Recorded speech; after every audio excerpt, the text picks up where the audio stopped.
Hi, Joanna Hodorowska, Nutrition in Motion, Nutrition for Body, Mind, Spirit, and Sport.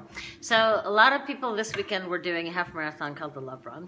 I, on the other hand, went and rode like 64 miles, and it's only March, and it's typically the hillier miles I don't really do until like June, maybe July.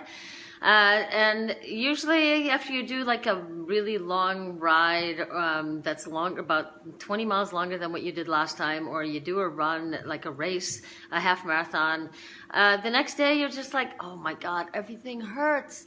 And what I do is help you actually avoid that part. But part of avoiding that part and feeling great the next day so that you can actually train all over again, maybe not after a race, maybe you do deserve a day off, but you still don't want to be like achy and sore and kind of feeling like you're partially crippled with hips being sore, muscles on the verge of cramping and just aching for another day or two. You want to be able to work on your fueling for the event, plus you want to be fueling and thinking about it as, what am I going to eat to make me recover better?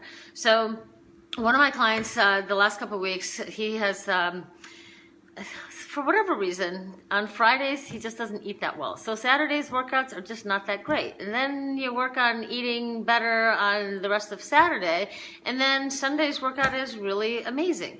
So this weekend, we worked on really focusing on, you've got to eat on a regular basis, because on the day before you're going to be doing your ride, and not just focus on, well, what am I going to eat for breakfast, because you can't pull out 50 miles out of nowhere if you haven't fueled your body properly the day before leading into the next day's activity. Same thing with race day nutrition. Same thing with running.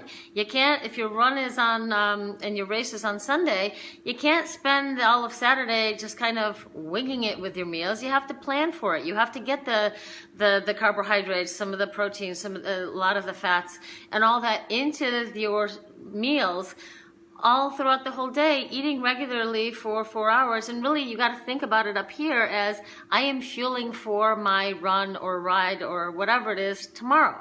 So it's not about just looking at calories. It's about getting those right combinations so that you can do what you want to do in the activities tomorrow.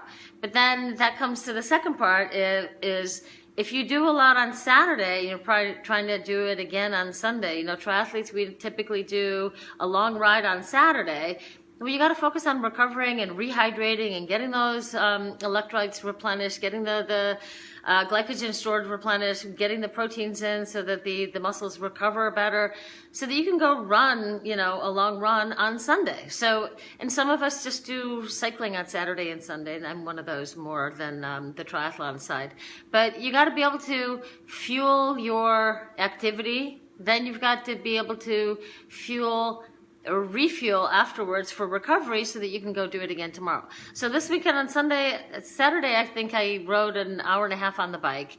Then I went and ran to 2 miles with a running group, which 2 miles doesn't seem like that much, but it's more than I've been doing in 2 months. So 2 miles is still a lot. And then I really focused on having my meals throughout the whole day. Had a really good dinner the night before. And then Sunday we did 64 miles and really hilly.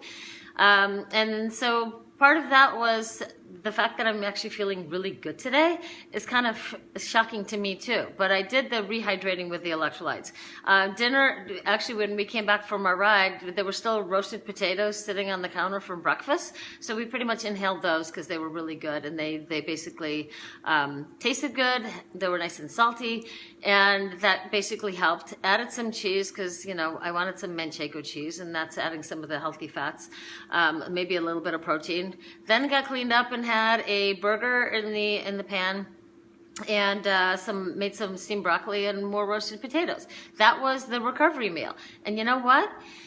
Yeah, I was a little achy on Sunday, but this morning I got up and I'm like, I feel amazing. This is really pretty amazing that I can just go and do whatever it is that I want to do today. And I'm not really that achy and sore, even though I did like 20 miles more than I did the last ride I did. So if you want that same kind of feeling, you might want to start thinking about, am I fueling for my activity? Am I refueling and getting that recovery so that I can fuel the activity that I'm doing tomorrow?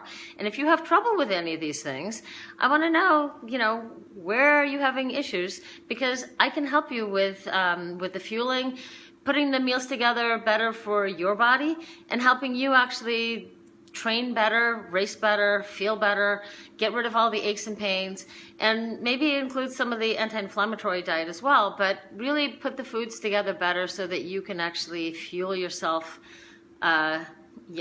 fuel yourself for your next activity. So if you have any questions about that and fueling properly for your activities and how to recover better from your activities so you can do more activities tomorrow, you need to call me, Joanna Hodorowska, Nutrition in Motion, nutrition for body, mind, spirit, and sport.